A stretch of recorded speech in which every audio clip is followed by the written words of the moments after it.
నరాల బలహీనత. ఇది కామన్‌గా వాడతారు ఈ మాట. అంటే నరాల బలహీనత అంటే ఇందులో చాలా రకాలుంటాయి. అంటే మనకి ఎనిమిక్కయ్యి నీరసంగా ఉండటం ఒకటి. అలానే ప్రత్యేకించి ఏదైనా జబ్బులున్నప్పుడు నరాల బలహీన పడటం ఒకటి. లేదా ఏదైనా షుగర్ లాంటివి ఉన్నప్పుడు ఆ షుగర్ బాగా క్రానిక్ అయ్యి ముదిరిపోయిన తర్వాత అది మనకి డయాబెటిక్ న్యూరోపతి లాంటివి రావటం, ఇలా పక్షవాతం లాంటివి రావటం, లేదా బ్రెయిన్‌లో ఏమన్నా హెమరేజెస్ లాంటివి ఏర్పడినప్పుడు అట్లాంటివి కూడా కొంచెం తేడా రావటం అనే నరాల బలహీనత అనేది అనేక రకాలుగా అనొచ్చు. దానికి డెఫినేషన్ లేదు. ఇప్పుడు ఒంట్లో బాగాలేదంటే ఎలా జనరల్‌గా చెప్పలేము. వేడి చేసింది ఈ మాట జనరల్‌గా వాడతారు. కానీ స్పెసిఫిక్‌గా తీసుకుంటే నరాలు వీక్ అయినాయి అంటే దానికి చాలా కారణాలు ఉంటాయి. మెయిన్ కారణం న్యూట్రిషన్ లోపమే ఉంటుంది. అంటే మంచి ఫుడ్డు ఇవ్వకపోవటమే కాకుండా చెత్త ఫుడ్ ఎదురివ్వటం ఇది ఇంకా హాని. ఇప్పుడు జంక్ ఫుడ్ మనం మార్కెట్లో తినేదంతా ఇవాళ జొమాటోలో, స్విగ్గీలో హోటల్ నుంచి తెప్పించుకోవడానికి ప్రపంచం అలవాటు పడిపోయింది. ఇది ప్రజల ఆరోగ్యాల మీద తీవ్ర ప్రభావం చూపిస్తుంది. ఏ హోటలాడు కూడా ఆ రోజు తెచ్చిన చికెన్ మనకు వండి మనకు పెట్టడు. ఆడు చాలా స్టాక్ ఒకేసారి పెద్ద స్టాక్ కొనుక్కొని దాన్ని ఏదో సాల్ట్ వేసి మ్యారినేట్ చేసి పడేసి డీప్ ఫ్రీజ్లో పడేసి హీట్లో ఇస్తే ఏదైనా బాగున్నట్టు అది అలా జరుగుతుంది. కాబట్టి సో ఇలా చాలా తేడా వస్తుంది. అట్లానే పక్షవాతం లాంటి పార్కిన్సన్స్ లాంటివి ఉంటాయి. ఇది కూడా మనం అంటే అలానే నరాల బలహీనత జనరల్ మాట మాట్లాడాం. కానీ ఈ పార్కిన్సన్స్ లాగా రావటం ఒక్కోసారి ఏమవుతుందంటే బ్రెయిన్లో కొన్ని క్లాట్స్ ఏర్పడినప్పుడు, బ్రెయిన్లో రక్తం గడ్డగట్టినప్పుడు, ఏదన్నా చిట్లినప్పుడు చేసినప్పుడు కూడా మనకి నరాల వీక్నెస్ అవ్వడం జరుగుతుంది. నరాలకు సంబంధించి మెయిన్ సమస్య ఎక్కడ వస్తుందంటే ప్రధాన సమస్య బ్రెయిన్ కాదు, బ్రెయిన్ అనుకుంటే బ్రెయిన్ కూడా కాదు, ఎక్కువ వెన్నులో మనకి ఎక్కువగా భాగంలో ఏం జరుగుతుందంటే ముఖ్యంగా L4, L5 దగ్గర ఎక్కువ మందికి అంటే వెన్నంతా ఇబ్బంది పడినప్పటికీ అంటే లోయర్ మనకి ఇక్కడ గుంటలాగా ఉండే చోట ఆ ప్లేస్లో ఎక్కువ రకరకాల కారణాల మూలన అక్కడ డిస్క్ బల్జ్ రావటం కానీ, అంటే డిస్క్ మధ్యలో మనకి ఒక వెన్నెముక మధ్యలో ఉండే దీని చోట కుషన్లాగా ఉండే ప్లేస్లో ఐదర్ డిస్క్ బల్జ్ అవ్వటం కానీ, అది ప్రొట్యూషన్ ఇంకేదన్నా చొచ్చుకొని రావటం కానీ, అక్కడ బోన్ పెరగటం కానీ బై ఫోర్స్ కానీ, లేకపోతే ఈ డీహైడ్రేషన్ లాంటి కారణాలు అంటే మనకు వాటర్ తాగే అలవాటు చాలా తక్కువ ఉంటుంది. ఈ కారణాలు అనేక కారణాలు ఉన్నాయి. అట్లనే డి విటమిన్, కాల్షియం అందనప్పుడు, అట్లనే సన్నగా ఉండేవాళ్ళు ఈ రిస్క్ మనం చాలా ఎక్కువ గమనించవచ్చు. ఇవన్నీ వెన్నులో ఏమవుతాయంటే ఎప్పుడైతే ఆ వెన్నులో మనం ఏదైనా దెబ్బతిన్నప్పుడు ఆటోమేటిక్గా దాని కిందకి వెళ్ళే నరాలు సయాటికా కానీ ఇంకోటి కానీ నరాలు ప్రెస్ అవుతాయి. ఆ ప్రెస్ అయినప్పుడు మనం కాలంతా లాగేస్తుంది, లేదా చెయ్యి అంతా లాగేస్తుంది, లేదా పలానా పార్ట్ అంతా నిప్పుట్టింది అంటాం. దానికి కారణం వెన్నులో ఉంటుంది ఎక్కువ. సో మన వెన్నును స్ట్రెంగ్తన్ చేయడానికి అట్లనే ఇది ఎక్కువ మందిలో ఎవరికి వస్తుందంటే సాఫ్ట్వేర్లో అలా కూర్చుని, లేదా ఆఫీసులో పనిచేసేవాళ్ళు ఒకే కుర్చీలో కదలకుండా కూర్చుని పోజర్లో ఉన్న వాళ్ళు కూడా వస్తుంది. దీని సొల్యూషన్ ఏంటంటే వెన్ను నొప్పి ఉన్నాళ్ళు నిదానంగా కొన్ని వెన్ను ఎక్సర్సైజ్ చేయాలి. వీళ్ళు రెగ్యులర్ ఎక్సర్సైజ్లు మాట పక్కన పెడితే అది చేశారు చెప్పారు టైం ఉన్నా లేకపోయినా ప్రతిరోజు చేతులు ఇలా పైకి పెట్టి యోగాలో మనం బేసిక్స్ చేస్తాం కదా. చిన్నప్పుడు మనం డ్రిల్ చేసినప్పుడు స్కూల్లో చదువుకున్నప్పుడు డ్రిల్ మాస్టర్ చేయించే బేసిక్ ఎక్సర్సైజ్లు చేతులు రెండు పైకి పెట్టి కాళ్ళు దగ్గర పెట్టి ఒంగును మన కాళ్ళని అంటుకుండా ట్రై చేయడం స్లోగా. ఈ ప్రాసెస్ అంతా చాలా నిదానంగా జరగాలి. ఎక్కడ మీరు స్పీడ్ వాడకూడదు. పక్కకు స్ట్రెచ్ అవ్వటం, బోన్ అలా చేయాలి. అలానే ఒకే పోజర్లో మీరు ఎక్కువ కాలం ఉండద్దు. కుర్చీ ఉంటూ కూడా మీరు మార్చుకోండి. చాలా సందర్భాల్లో ఈ నరాల నొప్పులు ఇవి వచ్చినప్పుడు ఆ వెన్ను కారణమైనప్పుడు ఈ పడుకునే పోజర్ సరి చేసిన అంటే మన పొరుపును కూడా 6 నెలలకోసారి ఒక పక్క నుంచి రెండో పక్క తిప్పేసుకుంటాం. అంటే మన ఏ సైడ్ ఉంటే మనం బీ సైడ్కి ఇలా ఫ్లిప్ తిప్పుకోవాలి. ఇలాంటివి కూడా కొంతమంది నడువు నొప్పులు అవన్నీ పట్టేయటం అలా జరుగుతాయి. అట్లనే చైర్లు కూడా మీరు నొప్పి అనిపిస్తే తరచూ మార్చుకుంటాం. తరచుగా చైర్లోంచి లేచి ఒళ్ళు ఇరుచుకున్నట్టుగా చేయటం, ఇట్లాంటివన్నీ కూడా కొన్ని టెక్నిక్స్ పాటించాలి. అలానే అన్నిటికంటే ముఖ్యంగా చేయాల్సింది ఏంటంటే ఫస్ట్ పని నొప్పులు కానీ వెన్నుకు సంబంధించిన ప్రాబ్లమ్స్ ఉన్నాళ్ళు నీళ్లు బాగా తాగాలి. వాటర్ని క్రమ పద్ధతులు తీసుకోవాలి. ఒకేసారి మీరు కక్కుతుపడి ఎక్కువ తాగకూడదు. 300 ml చొప్పున ప్రతి 45 minutesకి ఒకసారి తీసుకోండి. రోజులో 15 సార్లు నుంచి 17 సార్లు తీసుకోండి. ఇది ఒక అద్భుతమైన ప్రక్రియ. నొప్పులన్నీ దూరం చేసి డిస్క్ ప్రాబ్లం సరి చేయగలుగుతుంది. అట్లనే విటమిన్ D3ని చాలా హై డోసుల్లో అంటే ఆల్మోస్ట్ 100 పైన ఉండేటట్టుగా చూసుకోండి. కాల్షియం కూడా ఆహారం ద్వారా న్యాచురల్గా అందేటట్టు ఎక్కువగా ప్రిఫరెన్స్ ఇవ్వండి. అట్లనే ఒమేగా 3 బాగా ఇచ్చినప్పుడు కూడా చేయండి. నరాలు బలహీనమైనప్పుడు మనకి ముఖ్యంగా వెన్నును స్ట్రెంగ్తన్ చేయడానికి వాడేది ఏంటంటే అన్నిటికంటే బాగా కీటోన్స్ అద్భుతమైన ఎనర్జీగా పనికొస్తుంది. కీటోన్స్ని చక్కగా ఉపయోగించుకోండి. కోకోనట్ ఆయిల్ కూడా డైట్ చేసేస్తే ఫుల్గా చేసేస్తారు, నో ప్రాబ్లం. లేని పక్షంలో మీరు పొద్దున 10 గ్రాములు సాయంత్రం 10 గ్రాములు విధిగా తీసుకోండి. D3 ఫుల్గా కనుక ఉంచుకుంటే మీకు ఈ నరాల ప్రాబ్లమ్స్ తగ్గుతాయి. అట్లానే పక్షవాతం అంటే కూడా వీఆర్కే డేట్ అద్భుతమైన పరిష్కారం. అనేక మంది మన రికవరీ అయిన కేసెస్ మనం గమనించవచ్చు. ఎందుకంటే ఎప్పుడైతే దానికి మూల కారణమైన డయాబెటీస్ అనేది శరీరంలోంచి పోయిందో మన డైట్ మూలంగా డయాబెటీస్ 100% పోతుంది. కాబట్టి ఆ డయాబెటిక్ న్యూరోపతి కూడా పోతుంది. సో డైట్లో కొత్త స్టెమ్ సెల్ థెరపీ జరుగుతుంది. కొంచెం బాగా ఆహారం తీసుకోవడం ద్వారా అంటే కొత్త సెల్స్ రీజనరేట్ అయ్యి మన మధ్య మీరు చూసుంటారు ఒక పాపకి మెలకం తగ్గింది. 1 మంత్లో మెలకన పోయిందంటే వెనకమాల న్యూరో మనకి ఆ నరాలు ఉంటాయి కదా, అవి కొత్త రక్తనాళాలు సృష్టించబడటం ద్వారా అంటే స్టెమ్ సెల్ థెరపీలో జరిగింది. అట్లానే గ్యాంగ్రీన్లో మన పూడిపోయిన కాళ్ళు కొత్త కండ వచ్చేసిన ఆ బ్లాక్ కలర్ పోయి కనీసం కొత్తది వచ్చిన, సురాసిస్ లాంటి వాటిల్లో పాతది కుళ్ళిపోయిన చర్మం లాంటి ఉండేది కొత్తది వచ్చిన స్టెమ్ సెల్ థెరపీ జరుగుతుంది వీఆర్కే డైట్లో. అలానే నరాలు కూడా రక్తనాళాలు సరిగ్గా వస్తాయి. మీరు గ్యాంగ్రీన్ కేసులో కూడా బ్లాక్ కలర్ బొగ్గులా మాడిపోయినాయి మనకి మామూలుగా వర్షం సరి చేయొచ్చు.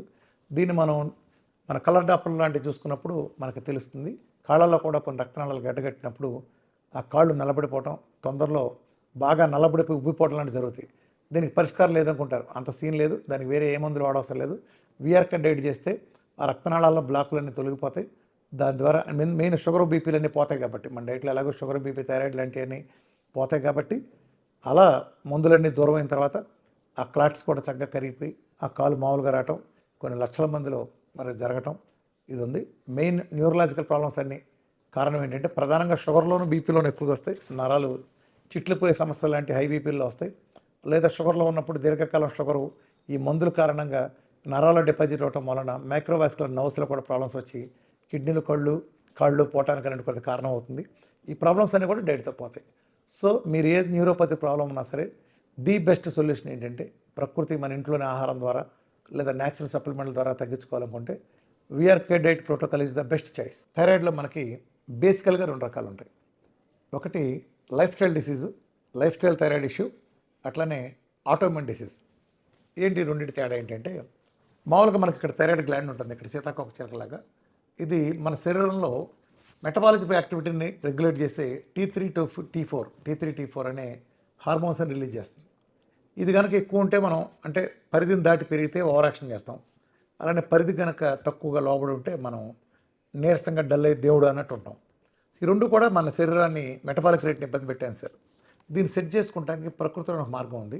హైపోథాలమస్ ఆదేశాలతో మనకి వీటి పిట్యూటరీ గ్లాండ్ నుంచి థైరాయిడ్ ఈ అవకతవకలను సరిచేయడం కోసం ప్లస్ దీన్ని స్టిమ్యులేట్ చేయడానికి థైరాయిడ్ స్టిమ్యులేటింగ్ హార్మోన్ ఒక హార్మోన్ వస్తుంది.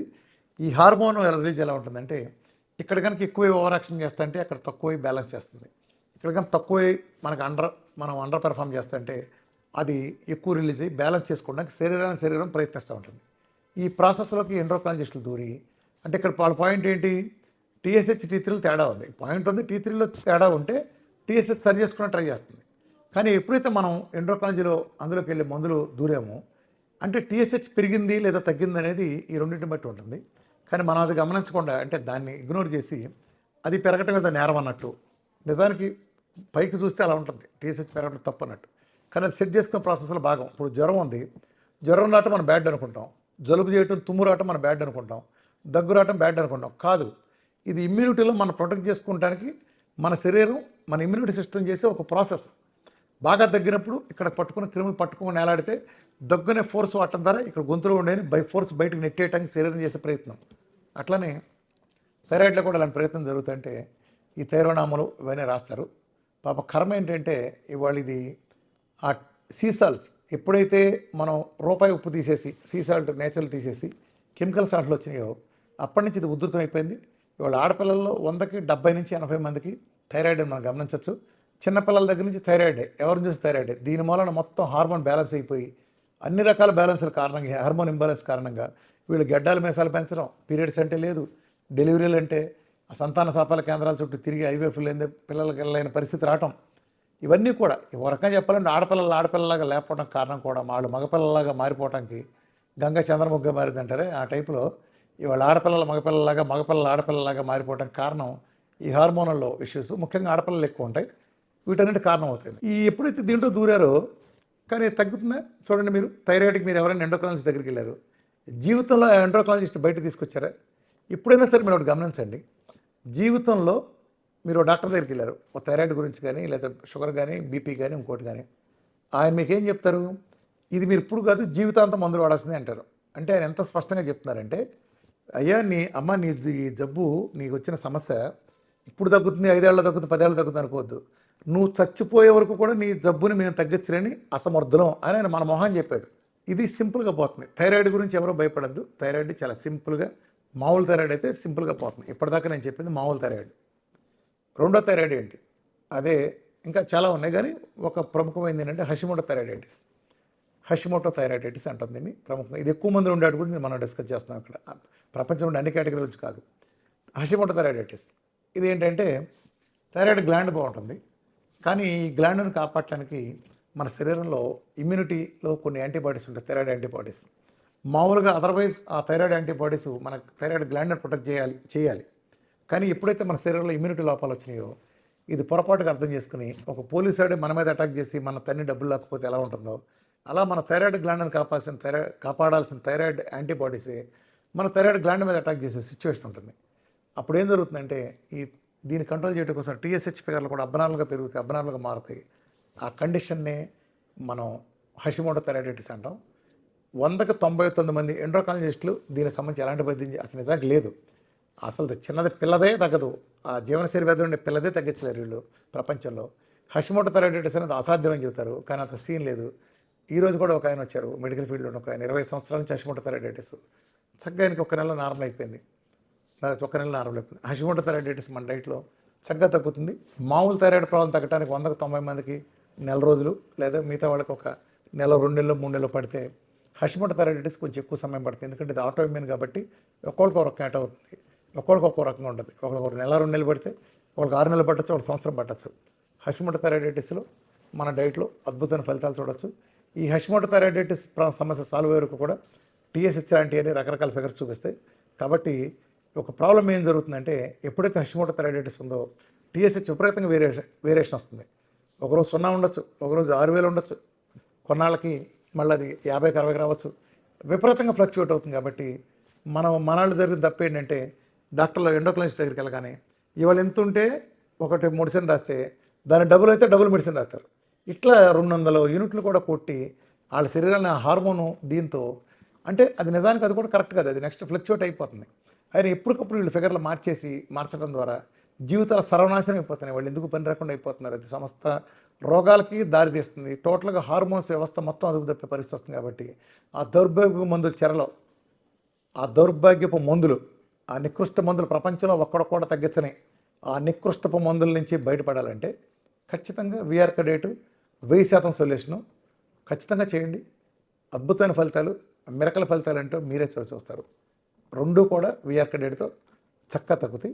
మొట్టమొదటగా మీరు కనుక ఈ వీడియో చూస్తున్న వాళ్ళు కనుక మీరు థైరాయిడ్ పేషెంట్లు, మేము 10 ఏళ్ళ నుంచి వెళ్తున్నాం, 5 ఏళ్ళ నుంచి వెళ్తాం అనుకునేటట్టయితే, మీరు అది నార్మల్ లైఫ్ స్టైల్ డిసీజా మీ డాక్టర్ మీకు చెప్పి ఉండకపోవచ్చు. అంటే కొంతమంది మంచి ఎండోక్రైనాలజిస్ట్ చెప్తున్నారు, వాళ్ళని నేను అప్రిషియేట్ చేద్దాం. కానీ 100కి 90 మందికి అసలు దీని గురించి అవగాహన లేదు.